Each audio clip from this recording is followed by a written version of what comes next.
Alrighty, on this day, we're doing 10 October, because obviously that is today. Alrighty, 10 October 2010, so we're not going to go too far back initially. The Netherlands Antilles, which were formerly an autonomous part of the Kingdom of the Netherlands, consisting of a group of 5 islands in the Caribbean Sea, was officially dissolved. So the Netherlands Antilles no longer exist. I'm pretty sure they're 5 separate islands now. More on that to come. October 10, 1985, American filmmaker Orson Welles, who notably wrote, directed, produced, and acted in Citizen Kane, which came out in 1941. Phenomenal movie, by the way, if nobody has seen that one. One of the most influential films of all time. He died at age 70. Orson Welles dead at age 70 in 1985. Going back a little bit further, 1979. Jones, this one's right up your alley. Canadian hockey player Wayne Gretzky makes his NHL debut with the Edmonton Oilers. Wayne Gretzky being the all-time goal scorer in NHL history currently. Correct me if I'm wrong. I'm pretty sure that record still stands. Ovechkin might Yeah. be passing him soon. Oh, hey, good for Ovechkin. Anyway, moving on. 1973, Vice President Spiro T. Agnew resigns from office and pleads no contest to the charges of, quote-unquote, failing to report $29,500 in income while governor of Maryland.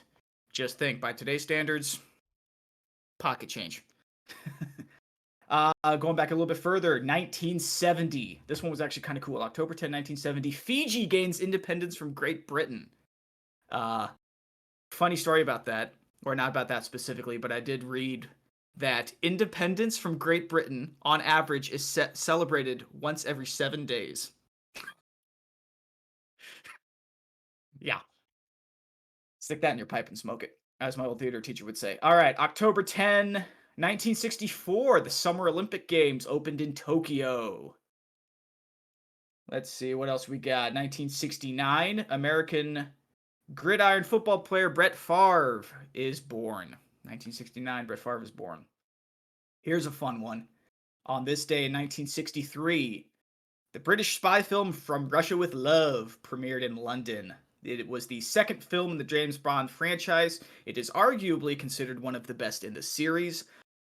Personally, I remember watching it again. I went back on a James Bond kick recently. And I went back and watched it, and holy cow, it was campy. Like, it was cringy. Like, and by that standard, it was, considered really good. Anyway, moving on.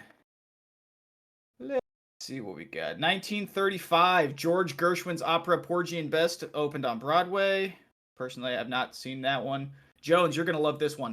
1917, American jazz pianist and composer Thelonious Monk, who is considered to be among the first creators of modern jazz. He was born on this day, 1917. And all the way back in 1846, English astronomer William Lassell discovers Triton, which is the largest moon or satellite of the planet Neptune. So there you have it, folks, on this day in history, October 10th.